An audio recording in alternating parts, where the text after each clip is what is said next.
Welcome to Life, Lessons, and Laughter with your host, Glenn Ambrose.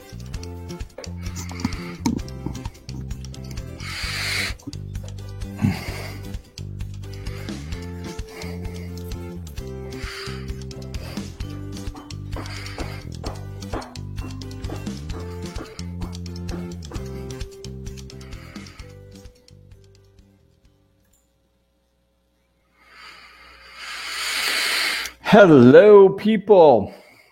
What's happening? Welcome to the live.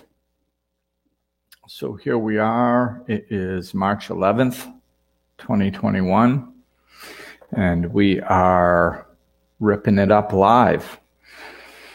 So today, since I release these as podcasts, I'm going to kind of jump right into the topic and let the live viewers kind of catch in. So the people listening to the recording don't have to listen to me babble and wait for everybody to log on. So go hopefully a little bit quicker and get right into it. So the topic tonight is, let me see what the topic is. I have to look. There's a saying, you can't get there from here. So in spirituality, you can't get there from here doesn't exist. So that's the topic today. That's the title. What I'm going to do is dive into it, of course, more deeply. And what I mean by, a lot of times in life we get to a place and, we're overcome by the situations, feeling overwhelmed. We look at the external circumstances, and a lot of times they seem difficult to overcome. We've gone too far in the dark. We're too lost. We're too far from the life that we want to live, and it's discouraging. And, this is one of the many problems of looking at the external to determine where you are. The external is not good. Oh, and I do have to stop for a moment. I can see this, Ben, because we're making sure we fix the comments that were coming in on my Facebook personal page, as well as my business page. So I wasn't able to see the comments. So I think I can see the comments. So hi, Sarah. Hi, Johnny. Cool. So it looks like the comment thing is fixed. Of course, thanks to Ben for helping out. Ben's always in the back. Hey, Sue. How are you? Hope Rhode Island's treating you guys good. I miss all the days with the soccer with you guys. We had so much fun out there. So yeah, it looks like we're doing good, and I'm just going to put this little ticker up. So like I was saying, now that we're through the comment, I mean, as far as finding out that the comments are working, and Buddy is joining us, Christiane is joining us. Wow, I've got people from all over, man. Sarah, where are you now? I have to ask. And Johnny, where are you? I know Ben's in Rhode Island. I think Buddy's in Massachusetts. Christiane's here in the DR with me. I'm not sure where Sarah is at the moment. She's our traveler. And I think Johnny moved out of Massachusetts, if I remember right. So yes, thank you, Sue. Yeah, it was lots of fun with the kids. So yeah, back onto topic. So the topic is that saying you can't get there from here, and the fact that doesn't exist. It doesn't matter where we are, what our external circumstances look like. We have to start learning to live from the inside out, not the outside in. Everybody, as a general rule, if you look at society and you go, okay, well, 75% of them claim to be unhappy, that tells me that what is generally accepted as the way to live is dysfunctional. So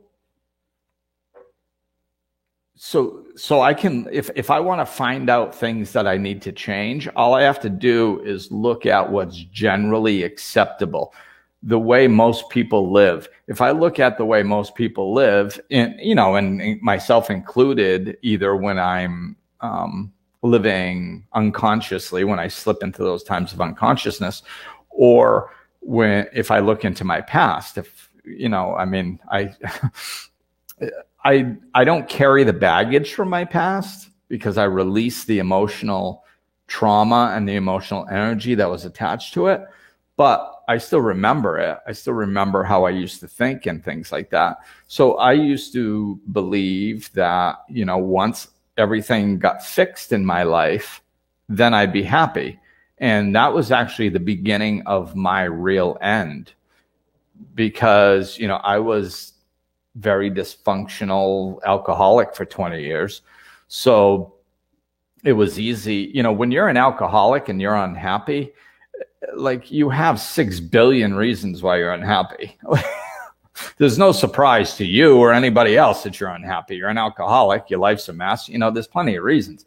So I wasn't shocked when I was unhappy when I was drinking and my life was falling apart in so many ways. I got really freaked out when I pulled myself together and I started a business. I got married. I had my son. I bought a house. I had a new car and a driveway. I did everything that society told me to do.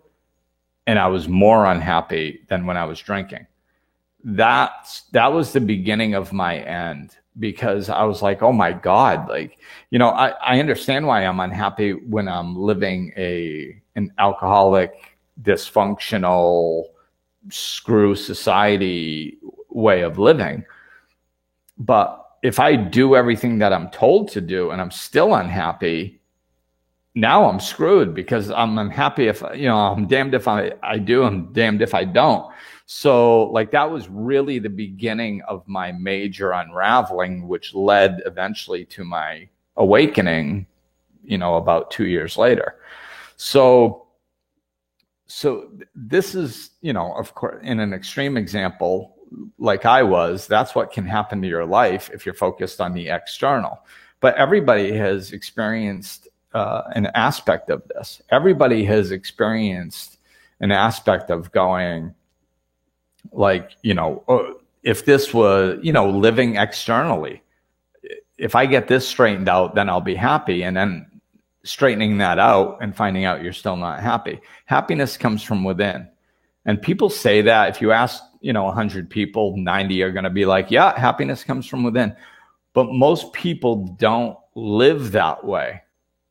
Of course, happiness comes from within, but my boss is a jerk, so that's out of my control. No, it's not the rule. That's spiritual law. That's universal, eternal law. Happiness comes from within, period. It does, always, every time, in every way. So the law doesn't say happiness comes from within unless your boss is a jerk. They don't have caveats in spiritual law. So it's across the board, and we need to start living like that. So understanding that, we all fall on the pity pot sometimes. I still do every once in a while. I don't stay there long, thank God. But, we feel bad about our situations. It's too much to change, all this stuff. And, what I want to explain is the way the universe works, or God works, or whatever you believe in, is that it's constantly changing. It's organic. It flows off of what's happening all the time. So it doesn't matter where you are. If I'm here and I've got, I have 20 choices of what I can do from the position that I'm in and the circumstances that I'm in. And then I choose to take a step this way. So now I'm here. Now, instantly, as soon as I make that choice, as soon as I take that action, instantly there's 20 new options, and I'm probably minimizing by saying 20, but there's 20 new options based on the decision that you just made. And they can go in any direction at any time. Like the possibilities are, the possibilities of what can happen are endless from exactly where you are right now. And they're just as endless as they were 10 years ago, and they're just as endless as they're going to be 10 years from now. So it's about understanding that, like I'm using my story as an example with this. I was homeless, alcoholic for 20 years, I don't think I drew a sober breath literally for at least 2 years.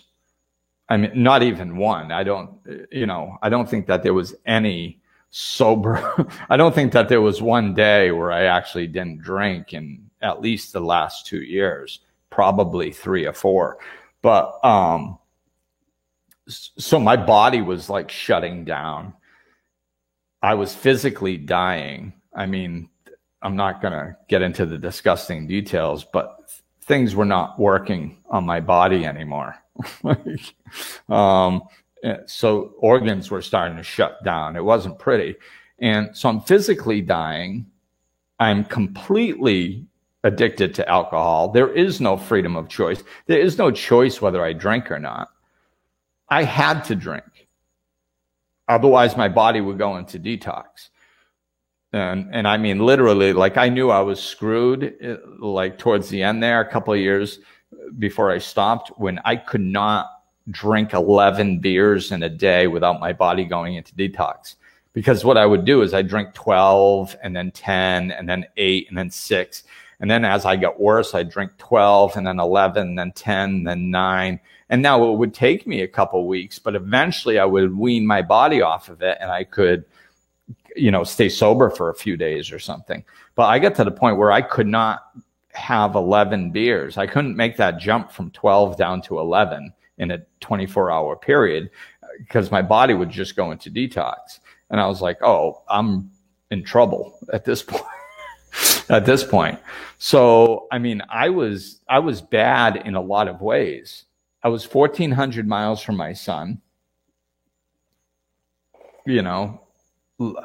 no hope. I mean, I had never really done anything in my life. I was 35 years old. There was no reason why I thought that I was going to be able to pull myself out.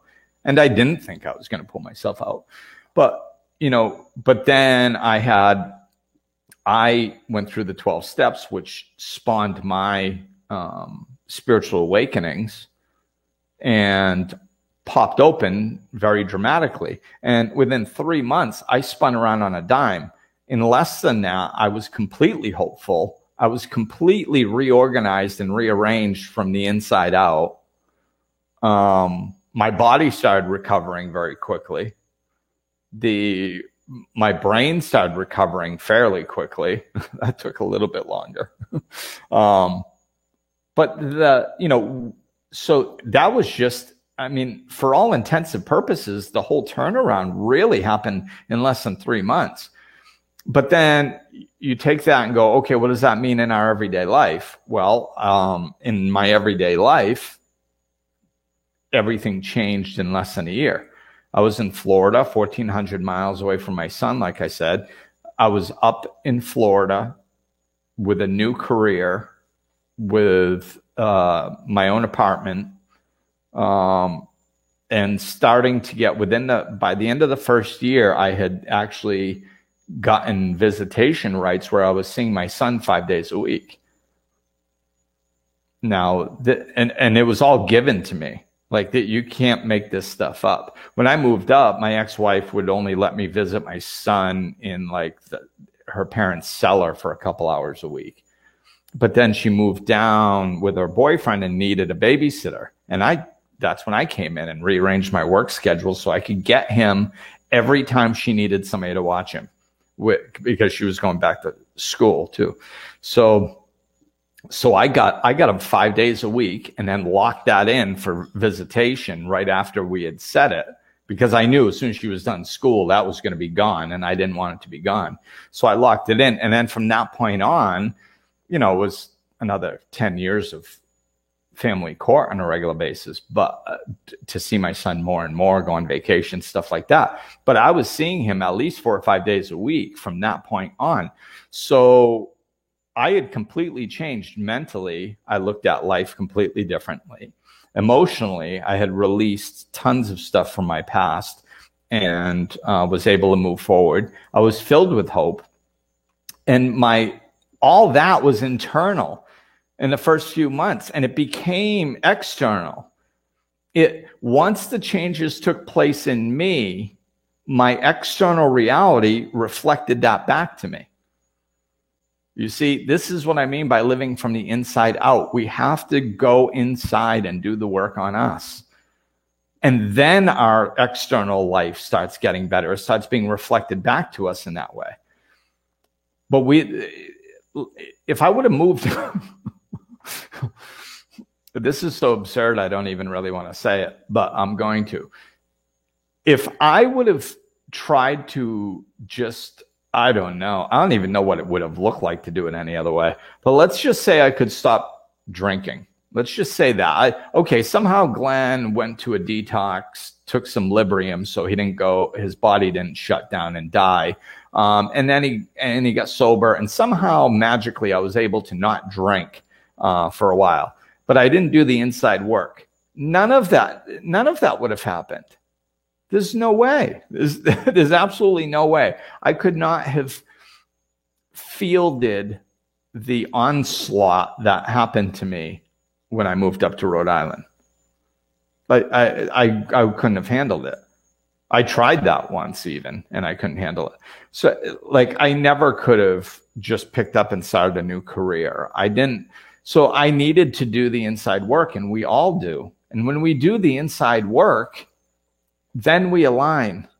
And that's what it's about. It's about aligning. It's not linear. The spiritual walk is not linear. Changing our lives is not linear. There's not a formula. We have to loosen our grip. And I say loosen our grip because we're not going to let it go. I mean, I still to this day see myself behaving in ways because of the way society has conditioned me. In dysfunctional ways, I mean. I still see myself doing that stuff. But when I see it, I go, oh, look at that, I'm doing it. It doesn't make sense, the fact that I'm doing this, but I was just so conditioned by society's ways of doing things that I just started doing it unconsciously. Oh, okay, I'm going to stop doing that now that I'm aware of it, and I'm going to do something different. So we have to loosen our grip on the thought that we have to change our external situations to make ourselves happy, or we have to go through this, and this, and then we'll get there. In the spiritual walk, there's this, we're so conditioned that we have to learn everything, and somebody's going to tell us when it's graduation day and when we're capable of doing something. We're so conditioned that way because in the physical realm, everything is kind of set up that way. Everything is linear. You learn this, and then you learn this, and then you learn this, and then you graduate, and then you get a job in that area because you learned all this stuff. And it's all linear, it goes in a row. Well, spirituality isn't like that. And now that we're in the middle of the spiritual shift, it's happening less and less like that. Because we're here now. I've been talking about this spiritual shift for 15 years. Well, welcome. You wonder what's going on in the world? It's a gigantic spiritual shift, and there's tons of energy. And if you go with it, it's going to be one of the best times of your life. And if you resist it, it's going to suck ass. Everybody's saying 2020 was such a horrible year, and it's, it was a wonderful year for me. It was a wonderful year for most of my clients because they embraced it and went with it. Nothing is good or bad. It just is. And we either use the energy of it as an opportunity or we use it as a problem. Using things as a problem doesn't benefit us. We look, oh, the economy crashed. Oh, this is horrible. Really? There's tons of people becoming millionaires when economies crash because it creates new opportunities. And the people who are looking for those opportunities become millionaires. And the people who are going, oh, well, you can't start a business now. Oh, this is horrible. Oh, look at this problem. Guess what? They're not the ones becoming millionaires. So there are opportunities in everything. And if we look for them, we'll find them. So it doesn't take linear time. It takes alignment. So when I woke up spiritually, I aligned to a different truth, and I understood things differently. And because internally I did that, I interacted with the world around me differently, the people around me differently, the energy in which I said things came out differently. I said things out of love instead of out of frustration, and things happen differently. So like a good example of that was, this happened in all three of my jobs, but I think the most obvious one was my first job. And they had a meeting at a time when I was supposed to be visiting my son. And he said, hey, it's a mandatory meeting. And I said, oh, really, on Friday? Yeah, I won't be there. And my boss was like, he was at my office that day, and he was like, oh, it's a mandatory meeting. And I said, well, yeah, I heard you say mandatory. I said, but it's not really a mandatory meeting. This is, from a company standard, I can understand that you're saying it's mandatory. I get that, and I get the meaning of it. And that's cool. I said, but like for me, it's not mandatory. I said, just because like in my life, what's mandatory is that I spend time with my son. That's mandatory. It's non-negotiable. So I'm going to do that because it's how I live my life. It's just mandatory. So I understand, like when you say it's mandatory, you mean it's mandatory like if I don't do it, there'll be repercussions. So it's not actually mandatory. It's just if I decide not to do it, then I will get repercussions. And I fully understand that. And I'm fully fine with accepting whatever repercussions come. And he's looking at me like I have three heads. And one of the reasons why was because I was completely non-defensive. I was talking about it. I was talking about the situation by very matter of fact. It was just self-love. I love myself. I love my son. And this is what's important to me. And that's how I'm going to live my life. It's not up for discussion. It's, I'm not debating it with my boss. I'm not waiting for his approval. I'm just sitting here going, like, you think it's a mandatory meeting, but what's mandatory in my life is me being a father. That's mandatory. That takes priority over everything. So I just won't be at the meeting. And he's like, well, you could be fired. And I said, well, yeah, I imagine that's, I kind of assumed that could be one of the possibilities. And it was a Friday afternoon. So it was, it was retail. So I don't remember what day. But I said, am I definitely fired if I don't go? Because if I'm definitely fired, I was on my way out the door. I said, I'll take my stuff with me because I'm fired, because I'm telling you right now, I'm not going. But if you guys have to discuss it first to decide whether you fire me, then I'll just leave my stuff here because it's only a 15-minute drive and I might still be working here and I don't really feel like grabbing everything right now. So I'll just leave it. So do you guys have to discuss it or am I definitely fired? And my boss was just looking at me like, what? well, no, I guess you're not definitely fired. I guess we would have to discuss it first. I said, oh, okay, then I'll just leave my stuff here. All right, take care. I'll see you next week, maybe, and I walked out. And I mean, his jaw was dropped. And what it is this is the energy in which I functioned from. It was complete self-love. There was no defensiveness. There was no argument. There was no me going, that's not fair. You should understand that I want to be with my son. And he even said, he goes, well, could your ex-wife watch him? And I thought for a minute, I said, I don't know. I says, maybe she could watch him. So I'm not going to ask her because it's my time with him. And I'm spending time with him because I want to spend time with him, not because it's my obligation. I said, so I don't know if she could watch him or not, but I won't be asking. It's my time with him.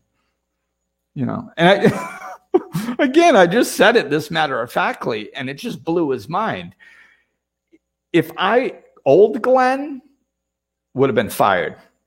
Absolutely. I would have been fired in 30 seconds. They wouldn't have had to fire me. I would have quit. And there possibly would have been violence. The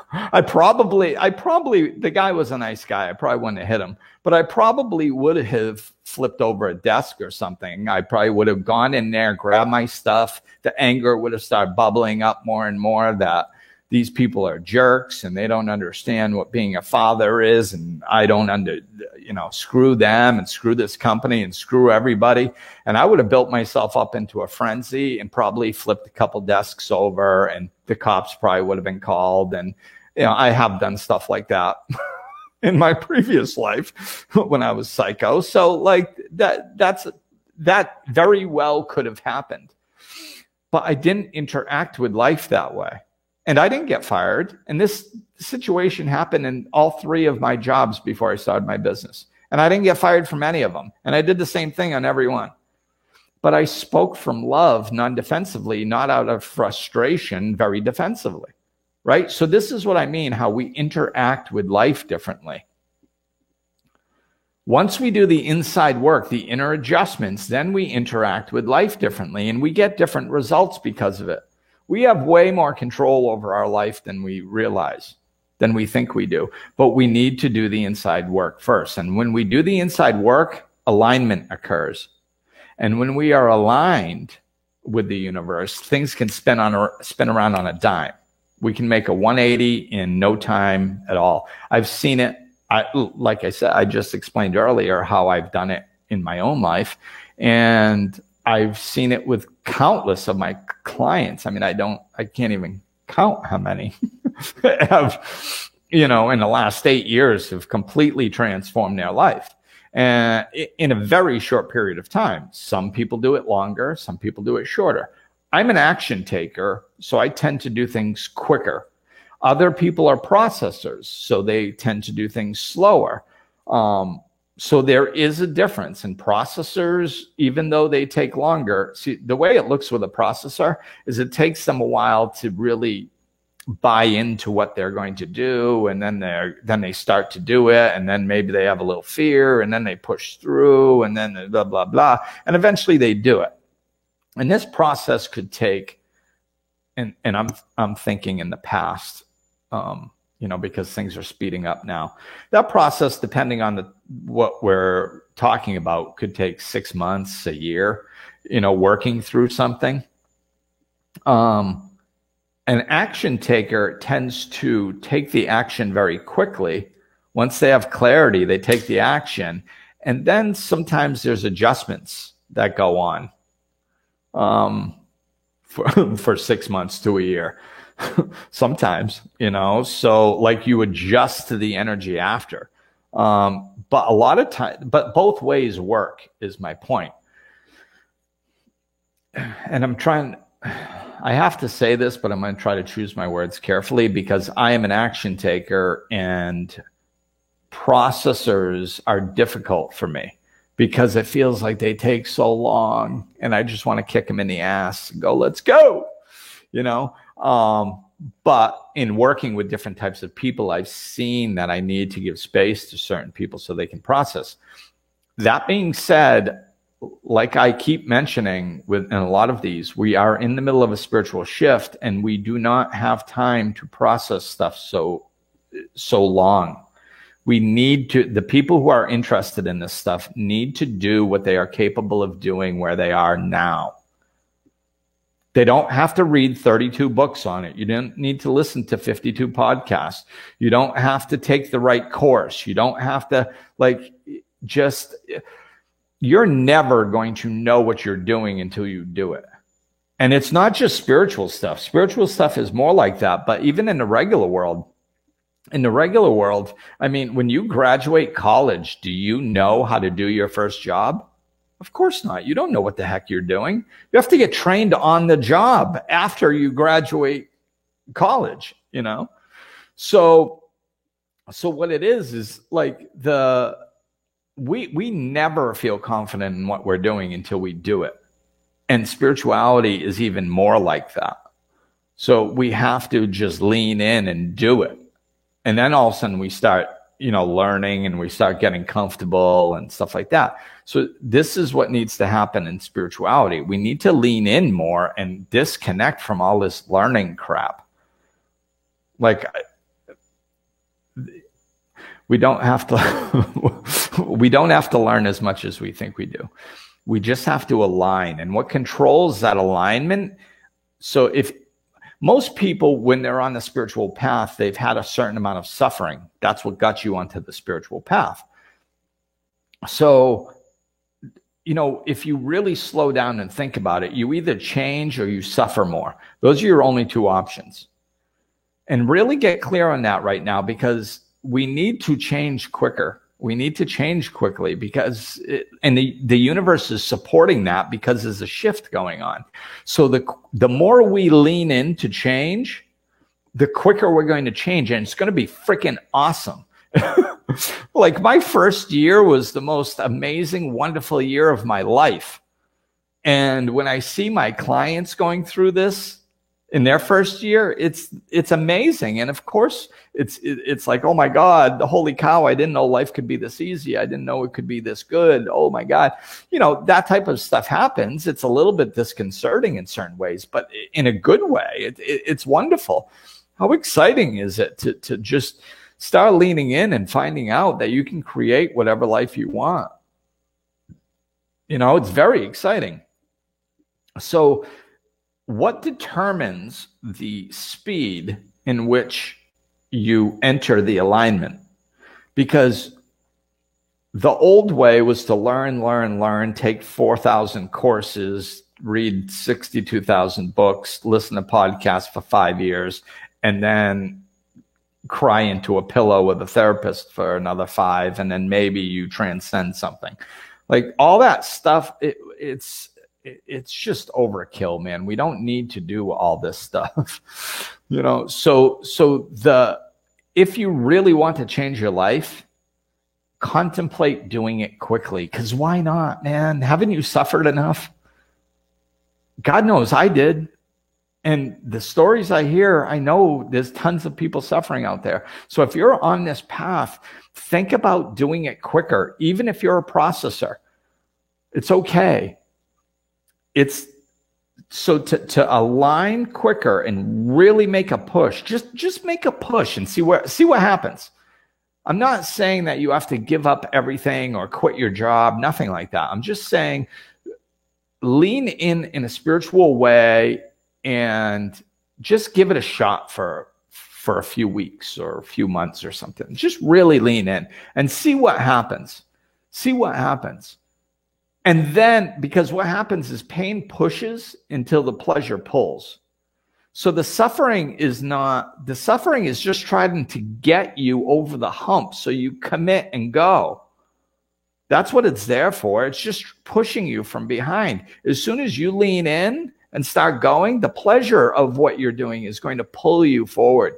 It's going to be an enjoyable experience. You're going to love it. So experiment. Your life is your laboratory. Experiment with this stuff. Lean into it. Lean into healthy change. And I mean, lean into it like you've never leaned into anything before. And if you've had spiritual awakenings, lean into it twice as much as your last spiritual awakening took. just for a brief period, just to see what happens. Because what you're going to find is the entire universe is behind you with a freaking tsunami wave of energy coming, and your life is going to take off a lot quicker than you realize. And it's going to be wonderful because you're going to align. As soon as you align, alignment takes commitment and surrender. And that is something we have control over. The more you committed, this is why I opened completely. Most of you know my story. It's because I wanted to die, and I thought I needed to make sure the 12 steps didn't work so I would have a clean conscience so I could kill myself. So I went and did the steps 110% because I heard half measures avail us nothing.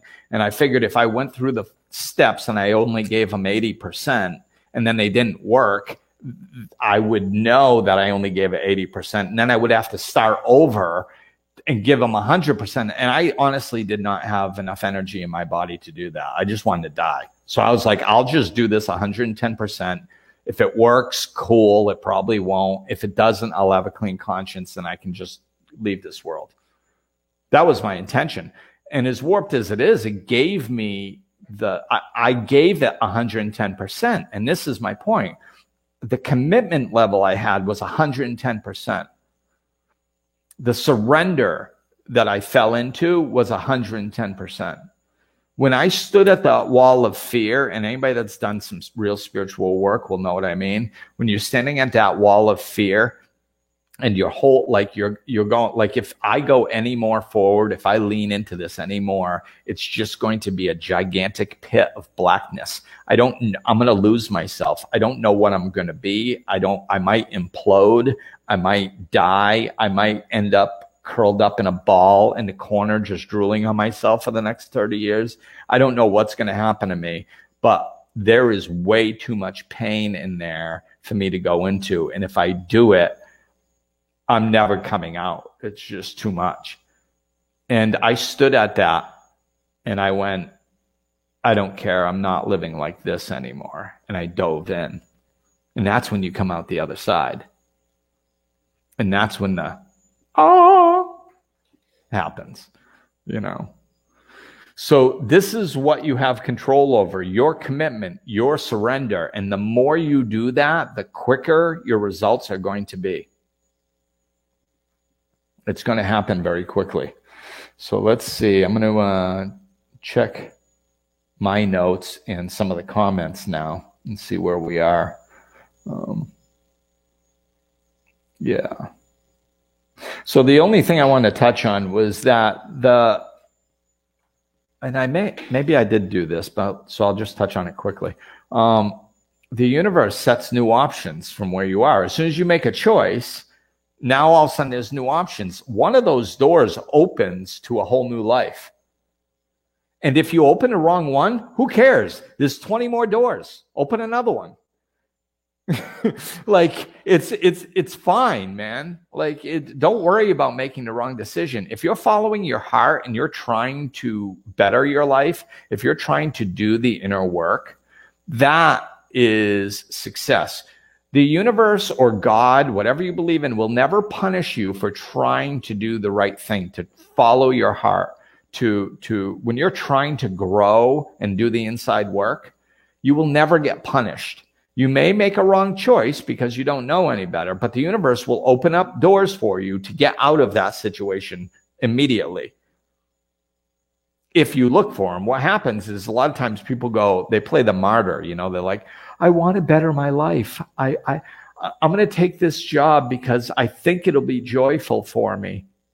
And they don't really know it's joyful for them yet because they're kind of early on. So they make this choice and they take this job, and it's not about the money. They want to expand their soul, and it's a bad choice. It wasn't really what they thought it was, or maybe their joy wasn't what they thought it was. And it just isn't a good fit. And then they go, oh my God. Oh, I tried to grow and I still get the shit end of the stick. Oh, you know, don't feel sorry for yourself. If you make a wrong choice, if your heart is in the right place, if your intention is to grow and to do the inside work and to become a better version of yourself, if you stop whining and start opening other doors, there's going to be a door right out of that situation and into a better one, guaranteed. I know I've made plenty of wrong decisions in my journey. So don't get hung up on it. This is the, I may have done a podcast on this. It's the opportunity only knocks once, they say. Like, that is one of the biggest lines of crap I've ever heard. Opportunity only knocks once. That's all it does. It's literally all it does. Opportunity just knocks. And then it knocks somewhere else. And then it's its only job. If opportunity only knocked once, it'd be like, okay, all right, I'm retired. I'm in eternal energy, and I have nothing to do for eternity because I knocked once, and that's all I do. I just do it once. Nothing ever does anything once. Why would opportunity knock once? Life is filled with opportunity constantly. And as soon as where you are, there's tons of opportunity. And if you make a wrong choice, there's tons of opportunity there. And if you make a right choice, there's tons of opportunity there. It's always opportunity. So don't worry so much about your external, where you are. The possibilities and your future are endless. And don't worry about your age either. That's another load of crap I'm not going to go off on. But I mean, for humanity's perspectives, I'm kind of getting up there in life, So people like, oh, I'm scared to make a change. I'm already 40 or 50 or 60. And then they look at me at 52 and they're like, oh my God, wow, look at the changes Glenn's making. It's like, it's not. Who said that there was an age where you can make changes and where you can't? I mean, this is what I mean about conditioned thought patterns that society believes in, that we don't even know determine our lives. We let things stop us that have literally no truth whatsoever. It's silly. So let's see. I'm just going to check on the comments real quick. Tina, hi from Rhode Island. And Sarah, I asked her earlier, she's in Colorado getting ready for snowpocalypse. I do not miss those. Michelle, hi, nice to see you. She's my friend originally from Massachusetts, although I didn't know her then. I met her in Rhode Island. Raina's back.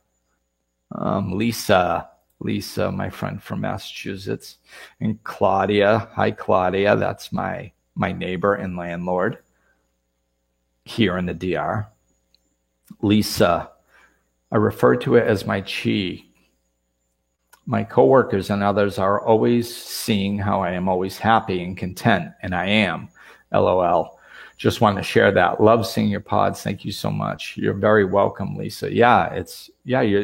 When your energy is good, we don't realize we're doing it, but just walking around happy plants seeds for people because they're used to what society does. Society meets at the water cooler and says, oh my God, let's bond over whatever sucks at the moment, because we can feel safe bonding with each other over what sucks, because then there is no fear of you thinking that I think I'm better than you. If we talk about happy things, we're so scared that people are going to think that we think we're better than them, which is ridiculous. There's a gigantic difference between an egoic, oh yeah, I'm awesome, and no, I'm really doing awesome. One is based in self-love and one is egoic. There's no confusing the two. You don't have to worry about it. But usually people bond over negativity because there's no threat to that. So we have to break out of those patterns. And just by being positive, people, after a while, they go, oh, wow, I didn't even know you could act happy to other people. This is interesting. I see it all the time. Going to stores, people are like, how are you? I'm like, oh, phenomenal. And they stop and see if I'm kidding. And I just look at them like, no, really phenomenal. They're like, wow, that's so refreshing. They're just like, wow, I didn't even know it was socially acceptable to say things like that. So it's really a big deal. Kelsey, there's my niece, one of my nieces, and she's living her life. I'm so happy to see what you're doing in North Carolina, that she's out there just doing her thing. Nothing better than doing your thing, whatever that is, man. It's awesome. Janice, wow, I really needed to hear this. I've been stagnant in many ways. Sober 8 years. Congrats. Just did a 4th, but I sit on the fence too much. Fear controls me so much I get afraid to make changes, try new things. So this talk is an eye-opener. Absolutely. You know, like I said, so for all those in recovery or thinking about recovery or with loved ones in recovery, I know that there's more ways than one to get sober, but I'm telling you, man, I've been hopelessly addicted. I got out of it dramatically. I've had probably the largest turnaround that I'm not saying this to brag. I'm saying this is, I don't know. I'm sure they're out there, but I haven't met somebody that opened up quite as much as I did in such a short period of time. And I told you why earlier, is because I wanted to die. So I just did everything 110%. But the point that I want to make is the way I did it, I didn't just like know how to awaken or how to surrender or anything. The 12 steps are there to induce a spiritual awakening. That's their job. That's exactly their purpose, to induce spiritual awakenings. So, hey, even if you're not into addiction, if you want to dive in and try to use those 12 steps as a way to induce spiritual awakenings, by all means, try it. But, what I did in those 3 months, I did 12 steps in 3 months, 12. I didn't do 2, 3, 4, 8.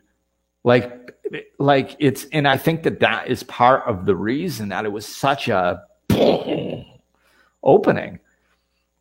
People take years and years to do the steps. I was involved in AA for 7 or 8 years, very in-depthly. And when I look at, they have I believe it was anywhere from a 7 to 12% sobriety rate for people that come into the program, which is horrible. But if you look at, of course, there's lots of external factors like court sending people there when they don't actually want to get sober and blah, blah, blah. But a lot of it is because they don't work the program the way it's laid out in the big book. When they wrote the big book, they based long-term sobriety on 1 year. That means everybody that they did the 12 steps in less than a year. And they had their awakenings, and an awakening is just a change of perception. So it's not this lightning bolt up the ass. It's much more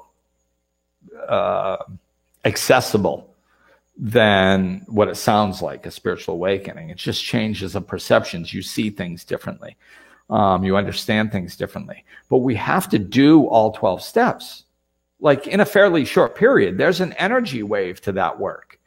And if we rip through it, and I'm not talking doing it half-ass, I busted my ass with that.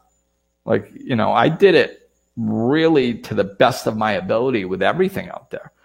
And I think that is a big difference because people, it's hard. I'm telling you guys all what to do. I don't mean to imply that it's easy. I get that it's not. You need to dig deep and push for that level of commitment, for that level of surrender that you need. It's not, you really have to do some soul searching. This is serious stuff. This is not for the lighthearted. This is not I don't know. I'm not sure if I should go bowling or do some spiritual work. That's not it, man.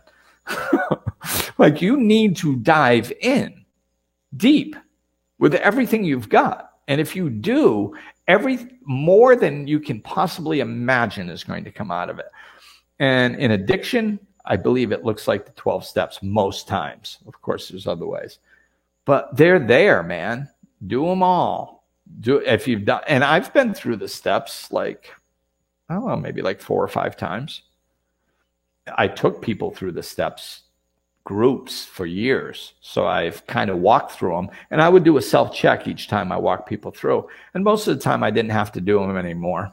Or maybe I'd find one thing that I needed to do a little 4th step on, and then follow it up with a 5th and a 6th, 7th, 8th, 9th, 10th, kind of do that on a specific topic. I've done that a couple times on one specific topic that came up after I got sober, years after sometimes. So you can do stuff like that. But if you haven't done all the steps all the way when I took people through, my sponsor did in like 3 months. I took about 6 months because there's so much spiritual food in the big book. I couldn't help myself teaching it. So I took longer. But yeah, I guess maybe a year maximum, but you got to go through all of them, and Janice, you very well may have gotten through all of them. I'm talking about the topic and the information that came through me. So I don't mean to imply that I know what you've done. I have no idea. You very well could have done all 12 of these. So it was jumping out at me like something to talk about. That's all. Nothing personal. So, and I think I'm probably going to wrap up. Sarah, following my heart against common sense was the best thing I've ever done. Yes, because a lot of our common sense was taught, and it's conditioned sense. I'm going to coin a new term. It's conditioned sense that we use. It's not common sense. Common sense implies logic, and most things we do lack logic. And Janice, yeah. She said she has done all 12, which is great. So yeah, most things we do lack common sense. I say this often. It's one of my favorite things about spirituality. When I found out that the way society lives doesn't make any sense, and the spiritual way actually does make common sense, logical sense. Once you look into it, I was like, oh my God, this is this is amazing. So that is going to do it for tonight. No matter where you are means that there are options available for you to blossom into and design and live whatever life you want. And it can happen way faster than you think. And I'm going to kind of go off on Michael Bernard Beckwith and his movie Spiritual Liberation. If you haven't seen it, I highly recommend it. I love this guy. And he talks about it, and he says, oh, people think that they've walked in the dark too long.